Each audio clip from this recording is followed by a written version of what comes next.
Hi friends, welcome back to my YouTube channel. आज हम सीखेंगे हिंदी की रीडिंग करना। सो गाइस, जिन बच्चों को हिंदी की रीडिंग करनी नहीं आती है वो इस वीडियो से सीख सकते हैं।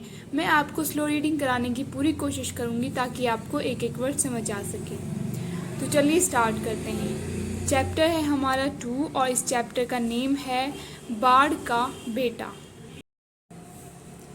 बाढ़ आ रही है, सुकिया ने कहा।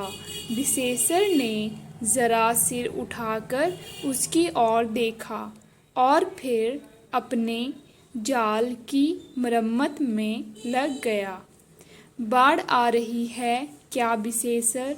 यह नहीं जानता आज 4 दिनों से उत्तर की ओर जो उमस सी रही, हिमालय की तराई में जो लगातार बिजली चमकती रही, बादल गरजते रहे, वे क्या यह सूचना नहीं देते थे कि बाढ़ आएगी ही? बाढ़ उसके लिए कोई नई चीज़ है क्या? बचपन से ही वह बाढ़ देखता आया है, उससे खेलता आया है। बीच चोर में है उसका गांव। 4 महीने तक तो यह एक टापू ही बना रहता है। विशेषर को अपने बचपन की याद आ रही है और याद आ रहे हैं उसके दादा प्रयाग सहनी। बूढ़े प्रयाग सहनी इसी तरह एक दिन जाल बिछाकर बैठे थे कि उन्होंने विशेषर को पुचकारकर बुलाया। आओ बेटे, एक नया खेल सिखला दें तुम्हें। और सचमुच खेल खेल में ही उन्होंने विशेषर को क्या क्या नहीं सिखला दिया। जाल की मरम्मत करना, नया जाल बनाना, जाल का तागा कैसा होना चाहिए, जाल को कैसे तैयार करना चाहिए, कैसे संभालना चाहिए और कैसे फेंकना चाहिए। सिर के चारों ओर घुमाकर फेंकते ही वह एक बड़ा सा वृत्त बनाता, पानी में इस तरह गिरे कि उस वृत्त के दायरे में मछलियों को निकल भागने का मौका ही नहीं मिले। प्रयाग सहनी ने मछली मारने के सारे गुर भी विशेषर को बता दिए थे। जब बाढ़ अपने ओज पर होती तो वह विशेषर को नाव पर बिठाकर चल पड़ते चोर की ओर। दिन में ही नहीं, अंधेरी रात को भी, और कहते डरना मत बेटे, बाढ़ में देवी देवता होते हैं, भूत पिशाच नहीं। जब नाव बीच चोर में पहुंचती तो बूढ़ा पतवार चलाना छोड़ देता, नाव को स्थिर कर देता और उसकी मांगी पर जाल लिए खड़ा होकर पानी की ओर एकटक घूरता। विशेषर को याद नहीं कि कभी उसके दादा का निशाना चूक गया हो। ये विशेषर है और ये इसके दादा हैं। प्रयाग सहनी ने विशेषर को नाव के बारे में भी बहुत कुछ शिक्षा दे दी थी। किस लकड़ी की नाव अच्छी है से लेकर जब नाव भंवर में पड़ जाए तो कैसे निकलना चाहिए वहाँ तक। बाढ़ आ रही है तो आए, प्रयाग सहनी कहा करते बेटे, बाढ़ से मत घबराना, भगवान खुश होते हैं तो पानी देते हैं। बाढ़ नहीं आए तो मछली कहाँ से आएगी। और अपनी 2 बीघा ज़मीन से ही जो परिवार भर की गुजर चल जाती है, क्या उसमें बाढ़ की देन नहीं है। 2 बीघा ज़मीन और परिवार भर की गुजर। विशेषर को कभी अनाज नहीं खरीदना होता। हर साल बाढ़ आती है और कुछ नई क्वारी मिट्टी खेतों में डाल जाती है। वह नई क्वारी मिट्टी न्यूनी सी चिकनी सोने के रंग वाली, जो ही उसमें धान रोपते देखते ही देखते वह छाती भर बढ़ जाता। मेड़ ऊंची करो, कुदाल मजबूती से पकड़ो, समय पर खेती करो, बाढ़ आती है तो आने दो लगा। जैसे प्रयाग सहनी आज भी विशेषर को उपदेश नहीं आदेश दे रहे हों। और सचमुच बाढ़ आ गई, किंतु इस साल की बाढ़ को क्या सिर्फ बाढ़ कहा जा सकता है। यह बाढ़ नहीं आई, जैसे जंगल का बाघ आया, उछलता कूदता गरजता तरजता। लोगों ने देखा 3 हाथ ऊंची पानी की दीवार जैसी लहर दौड़ती हुई चली आ रही है। खेतों को, गड्ढों को, मेड़ों को, बांधों को डुबोती, पाटती, तोड़ती। लोग भगे, हलवाहे हल बैल लेकर भगे, चरवाहे गाय भेड़ लेकर भगे। जो जहाँ था सिर पर पैर रखकर भागा। पानी गांव में घुस गया, अब घरों में घुस रहा है। पहले सारा गांव टापू लगता था, अब हर घर टापू लग रहा है। विशेषर दरवाजे की चीज़ों को सहज रहा था, ढोरों को संभालता था, चारे को संभालता था, ईंधन को संभालता था, नाव को संभालता था, जाल को संभालता था, कुदाल को संभालता था, पतवार को संभालता था। एक को संभालता होता कि दूसरे को संकट में देखता। उधर आंगन में सुकिया परेशान है, अंत में वह चिल्ला उठी। पानी चूल्हे तक चढ़ आया, दौड़ो हो। विशेषर कहाँ कहाँ दौड़े, क्या क्या बचाए। पानी बढ़ता गया। बाहर की सारी चीज़ें भीग गई, भीतर की भीग रही हैं। इतना ही नहीं, कपड़े और अन्न तक को नहीं बचा सका वह। अंत में तो ऐसा लगा कि उसकी यह झोपड़ी भी कहीं बह ना जाए। जो कुछ संभव हुआ लेकर वह पहुंचा गांव के नुनफर पर। गांव का यह नुनफर आज गांव का गोवर्धन बन गया है। बाल बच्चे, माल गोरू, अन्न धन, चारा, ईंधन आदि लेकर लोगों ने इस नुनफर की शरण ली है। अरे कलछी तो घर में ही छूट गई। सुकिया की बात सुनकर विशेषर झल्लाया। जहाँ पहले हाहाकार था, अब वहाँ चीत्कार है, आर्तनाद है। लेकिन रोने धोने से क्या होता है। लोग धीरे धीरे शांत हो रहे हैं। प्रयाग सहनी कहा करते थे, जो बाढ़ जितनी तेजी से आती है वह उसी तेजी से भागती भी है। दूसरे ही दिन से पानी घटने लगा था, लेकिन फिर भी गांव से निकलते निकलते 7 दिन लग ही गए। उफ, इन 7 दिनों में गांव की कैसी दुर्गत हो गई है।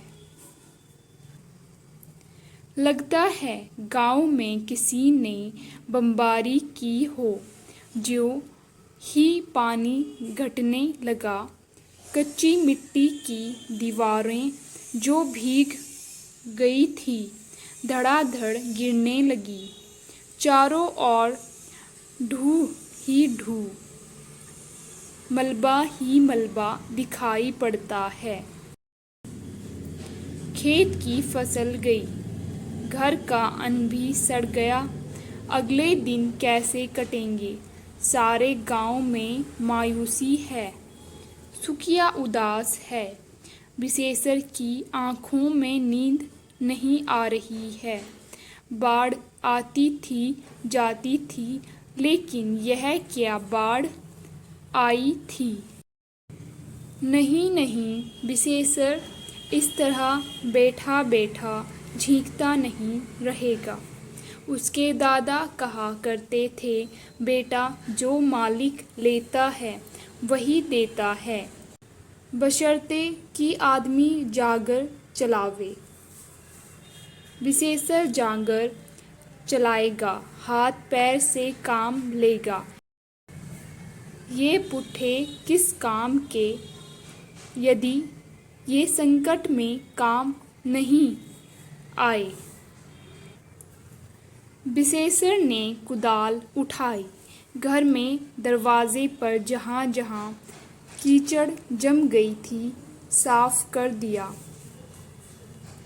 फिर उसे कुदाल से सारी सड़ी गली चीज़ों को बटोरकर एक गड्ढे में डाल दिया। जहाँ जहाँ गंदगी थी उसकी कुदाल वहाँ वहाँ पहुँची। 2 दिन में ही उसका घर बार फिर चमकने लगा। सुखिया ने इस काम में उसकी कम मदद नहीं की। फिर विशेषर कुदाल उठाकर अपने खेत पहुँचा, मेड़ों को दुरुस्त किया, गड्ढों को भरा। वह खेत में फिर धान रोपेगा। जांगर नहीं चलाएगा तो गुजर कैसे होगी? दिन भर वह कुदाल चलाता है, रात में जाल उठाता है और चल पड़ता है। चोर में मछली पकड़ने अजीब रही इस साल की बाढ़। लगता है सारी मछलियों को भी वह बटोर कर ले गई है। लेकिन विशेषर हार नहीं मानेगा। दिन भर खेत में, रात भर चोर में। विशेषर ने इस दानवी बाढ़ की चुनौती स्वीकार कर ली है। एक दिन सुखिया ने कहा, रिलीफ आई है, चावल बट रहे हैं, कपड़े बट रहे हैं। फिर रिलीफ आई है, भूकंप के साल भी आई थी। रिलीफ का क्या मानी होता है? तू समझती है मैं क्या जानूं? गांव के कई लोग रिलीफ लेने गए हैं। जो जाते हैं जाने दे, रिलीफ मानी भीख। दादा ने मरते समय कहा था, बेटा भूखों पर मर जाना, भूखों मर जाना, भीख मत मांगना, लोगों को भीख मांगने दो। तू इस कुदाल और जाल पतवार की खैर मना। बोरे के बोरे चावल, गड्ढे के गड्ढे नोट बट रहे हैं। लेकिन विशेषर अचल अडिग अपने काम में जुटा है। अब पानी कम हो रहा है, अपनी हंसुली दे, बंधक रख कर कुछ पैसे ले आऊं और बीज खरीद कर धान रोप दूं। सुकिया कुछ उज्र कर सकती थी, लेकिन उसने हंसकर हंसुली उतार दी। हंसुली हाथ में रखते ही विशेषर की आंखें छलछला आईं।